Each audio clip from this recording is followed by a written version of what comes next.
Ja, ik denk niet dat ze schrijven kunnen en niet lezen. Nee, absoluut niet. Het is ook zo'n beperking, hè. Of Ja. beperking, alles is een valkuil, wat ook een kwaliteit is.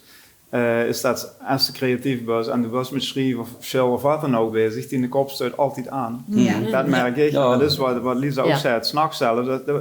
Du moest dat dan opschrijven, anders was het echt kwijt. Dat heb ik ook. Ik weet letterlijk niks meer aan als ik dat niet zou doen. En de beste ideeën komen op de gekste momenten. Maar ook onder het lezen, gezet in een boek en alles is materiaal. Zeg, onder de douche weet ik wat. Ja, en stofzuigen. Ja. Stofzuigen is bij mij ook echt een... Ik heb wel inspiratie bij mij toegelegd. Ja, als ik geen inspiratie heb, kom ik langs. Oké, is goed. Mete komt erbij dansen. En Lisa legt zich even neer en pakt dan de pen en papier. En Hans weet de prozaïsche inslag dan. Wil je het volledige item bekijken? Ga dan naar een van onze kanalen.